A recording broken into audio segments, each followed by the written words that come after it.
Halo para mamang-mamangku di seluruh Nusantara. Sebelumnya, saya sangat berterima kasih banget sama kalian karena kalian sudah mau mengunjungi channel ini. Dan juga terima kasih buat kalian yang sudah mau support channel ini. So, langsung aja kita mulai ceritanya. Di chapter 30 sebelumnya, kita telah melihat pertarungan Wukong yang bergabung bersama adik Niu melawan sesepuh alam baka. Dan di chapter 31 kali ini, cerita pun diawali dengan membawa kita ke alam surgawi 33 luar tempat inti, di mana itu tempat tinggal Tianyi. Setelah ledakan besar terjadi, api abadi lahir 3500 tahun, dan dewa ini adalah dewa surgawi. Di lain sisi, ada juga roh darah bumi. Roh darah bumi mengatakan pada dewa Tianqi, apakah kau seorang dewa?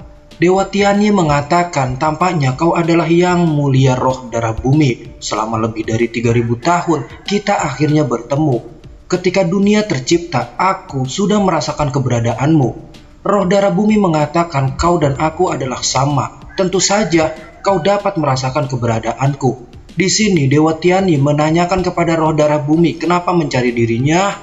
Roh darah bumi mengatakan awalnya aku ingin meminta pendapat tentang jalan surga dan bumi. Tapi aku berubah pikiran. Aku ingin meminta saran agar bisa berkuasa. Siapapun pemenangnya adalah penguasa surga dan bumi. Dewa Tianyi mengatakan, apa yang kau katakan sungguh masuk akal. Tapi aku tak suka berkelahi.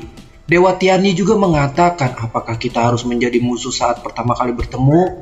Mendengar perkataan Dewa Tianyi, roh darah bumi hanya bisa tertawa. Roh darah bumi juga mengatakan musuh selalu menjadi teman yang paling saling mengenal satu sama lain. Pemenangnya akan menjadi guru. Dalam 2000 tahun yang kalah akan mengikuti ajaran guru dan tak boleh mundur. Dan roh darah bumi pun mengajak Dewa Tianyi untuk bertarung. Kini angin berubah menjadi awan dan hari-hari pun berlalu. Pertarungan akhirnya mereda. Pertarungan ini berlangsung selama setahun penuh dan tongkat yang digunakan oleh roh darah bumi pun telah patah dan roh darah bumi di sini terjatuh. Roh darah bumi juga sampai muntah darah. Dewa Tianyi mengatakan, "Hai roh darah bumi, kau akan memanggil guru selama 20 tahun ke depan." Dan di sini roh darah bumi langsung memegang pisaunya dan menghadap pada Dewa Tianyi. Roh darah bumi itu pun langsung melemparkan pisaunya. Kini, roh darah bumi mengakui kekalahannya. Roh darah bumi itu pun bertekuk lutut di hadapan Dewa Tianyi. Roh darah bumi mengatakan bahwa dirinya menghadap pada guru. Dan Dewa Tianyi di sini mengatakan kepada roh darah bumi, karena roh darah bumi sudah terlihat lelah. Dan Dewa Tianyi menyuruh roh darah bumi kembali untuk istirahat dengan baik. Roh darah bumi pun mengucapkan terima kasih atas perhatian gurunya dan murid akan selalu mematuhi gurunya. Roh darah bumi pun pergi meninggalkan Dewa Tianyi. Roh darah bumi muntah darah dan sangat bersemangat. Tubuh yang sekuat besi telah kehilangan kekuatannya selama 1000 tahun peperangan dan berubah menjadi tubuh yang lemah dan rapuh. Dalam pertarungan itu, surga dan Dewa Agung hanya memenangkan karena keberuntungan. Dan roh darah bumi menepati janjinya sebagai murid. Guan Yin mengatakan bagaimana mereka bisa kembali menjadi musuh. Dan di sini Dewa Kebijaksanaan atau Taisang Laojun mengatakan, tunggu, waktu perubahanku telah habis. Gautama mengatakan, baiklah, ini saatnya kau menampakkan diri. Dan Taisang Laojun pun berubah wujudnya menjadi Dewa Kodok. Anjir, gue masih kesel banget coy sama Taisang Laojun. Gara-gara dia, Dewa Harta Surgawi atau yang kita sebut Lingbao Tianjun mati di tangan Yuan Shi Tianzu. Kalian masih kesel nggak sih kalau ngelihat dia? Please kalian komen di bawah. Taisang Laojun mengatakan, aku berjanji pada diri sendiri menjadi kura-kura raksasa selama 1 tahun untuk menebus dosa-dosaku sebelumnya. Dan sekarang saatnya telah tiba. Gautama mengatakan, apakah itu penebusan dosa? Taisang Laojun mengatakan, bahkan jika kau adalah dewa, kau akan membuat kesalahan dan moralitas mendorong untuk bertanggung jawab, dan aku bersedia menjadi sebuah contoh. Di sini, Gautama dan Guan Yin hanya bengong. Saat Gautama di sini sedang berpikir, Taisang Laojun mengatakan, apakah kamu memiliki keraguan kepadaku? Aku hanya berpikir aku mungkin harus melakukannya juga, menjadi kura-kura raksasa, sahut Gautama sambil bercanda. Guan Yin mengatakan kepada Taisang Laojun, mengapa roh darah bumi bisa berubah? Taisang Laojun mengatakan, roh darah iblis memiliki keyakinan bahwa dunia reinkarnasi benar-benar hal alami. Namun, sejak kemunculan dewa, siluman, iblis, naga, dan semua makhluk di dunia, pembunuhan semakin meningkat dari kelahiran. Di mata roh darah bumi, di 3000 tahun yang semakin banyak terjadi pertumpahan darah menjadi ladang dosa dan solusi. Dia ingin memulai membersihkan dunia secara menyeluruh. Ini adalah dunia. Awalnya, hujan deras tak ada habisnya, dan ombak besar tak ada hentinya. Puncak gunung juga terendam air bah, bahkan hampir semua ditelan air. Sudah 1000 tahun sejak pertarungan pertama, kegelapan roh darah bumi dan Dewa Tianyi saling bertolak belakang. Dewa Tianyi mengatakan kepada roh darah bumi, "Mengapa kau menggunakan kekuatan ilahi untuk menghancurkan dunia?" Roh darah bumi mengatakan bahwa dirinya yang telah menyelamatkan bumi. Dewa Tianyi mengatakan, "Bagaimana kau menyimpulkannya?" Roh darah bumi mengatakan, "Hanya ketika ada kehancuran, akan ada perubahan. Ketika ada kematian, ada juga kelahiran. Aku ingin semuanya dibersihkan dengan banjir untuk mengembalikan keseimbangan langit dan bumi. Dunia ini baru permulaan, masih ada banyak dunia lainnya." Dewa Tianyi sedikit tidak percaya dengan apa yang dikatakan oleh roh darah bumi. Roh darah bumi juga mengatakan bahwa selama bertahun-tahun hati penghuni langit telah mati. Mereka hanya menuruti keinginan egois dan mereka lebih banyak menumpahkan darah daripada manusia di dunia. Dewa Tianyi mengatakan agar berhenti membunuh karena itu adalah perlakuan iblis. Roh darah bumi mengatakan, "Bahkan ketika aku menjadi murid Anda, aku tak pernah berkata bahwa aku adalah dewa." Dewa Tianyi mengatakan, "Aku adalah gurumu, kau tak boleh menentangnya." Roh darah bumi mengatakan, "Aku menaklukkan iblis di surga untuk keseimbangan surga dengan membunuh dan membantai mereka. Apakah aku menentang karena membawa kembali tatanan reinkarnasi ke jalurnya?" Dewa Tianyi mengatakan, "Kau adalah muridku, berjanjilah untuk mematuhiku." Setelah perbincangan itu, roh darah bumi pun pergi meninggalkan Dewa Tianyi. Sebelum pergi, roh darah bumi mengatakan, 2000 tahun akan segera berakhir, dan aku berjanji tak akan melawanmu sebelum itu berakhir. Taisang Laojun mengatakan Dewa Surga tahu bahwa roh darah bumi akan melakukan yang dikatakannya. Jadi, ia datang setelah waktunya tiba dan bersiap menghadapi 4 kekuatan. Dan ini adalah Istana Langit. Lingbao mengatakan, roh darah bumi pernah menjadi orang yang kau kalahkan dengan kekuatanmu. Tapi, mengapa kau mengajak kami bergabung untuk melawannya? Dewa Tianyi mengatakan pertemuan ini adalah untuk kelangsungan hidup dunia dan aku ingin memastikan tak ada yang salah. Karena roh darah bumi saat ini lebih kuat dari 2000 tahun yang lalu. Dari pertarungan itu, kami bertempur dari surga ke bumi, dari gunung tinggi ke lautan dalam, dan kemudian ke alam baka. Kita berjuang selama 10 tahun. Pada akhirnya, kami menangkap udara bumi dan menghancurkan esensi ilahinya berkeping-keping. 4 elemen api dan angin menyegel janin darah di jantung bumi. Dan kita langsung gas aja ke chapter 32 nih, Mang. Di chapter 32 kali ini kita akan langsung dialihkan ke alam baka nih, Mang. Di sini, Wukong bertanya kepada adik Niu, "Apakah kau sudah mati?" Mendengar perkataan Wukong, adik Niu di sini sangat marah. "Apa katamu, hai Raja Kera? Apa kau kira aku hanya ingin mati?" Wukong mengatakan, "Jika tidak, mengapa di dinding ini tertulis namamu?" Di sini, adik Niu tidak mengetahui bagaimana caranya namanya ada di dinding alam baka.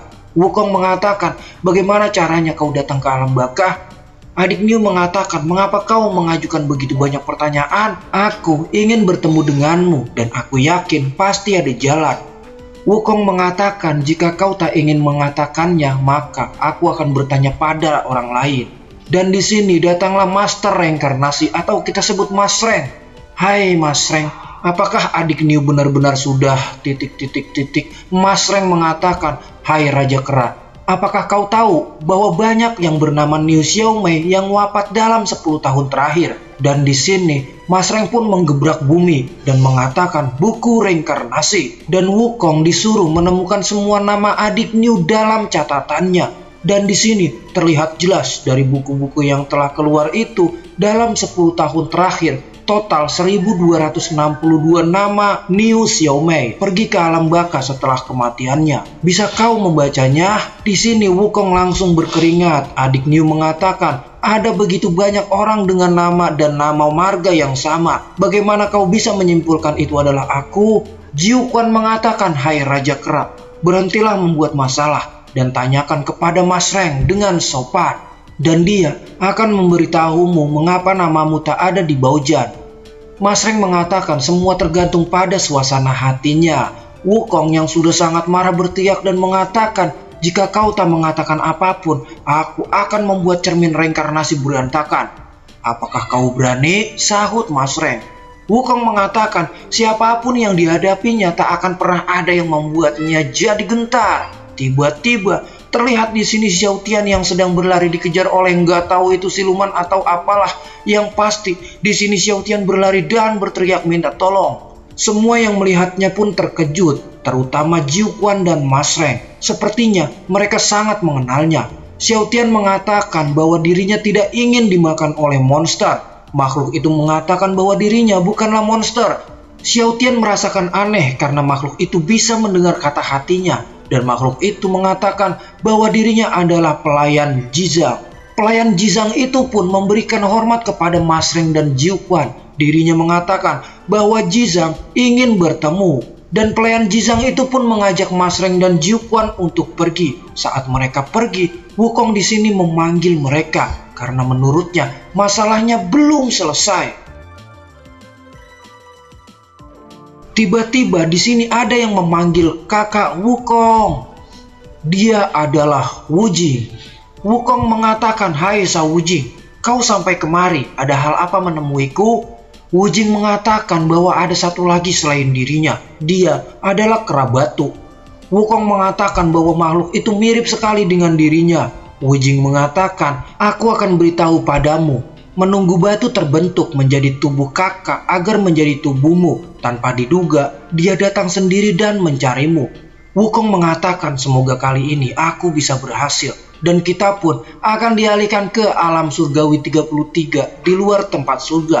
Tanpa diduga, ribuan tahun kemudian roh darah bumi sekali lagi akan mendatangkan malapetaka di 3 alam. Tapi menurutku ia hanya seorang anak dari roh dewa bumi.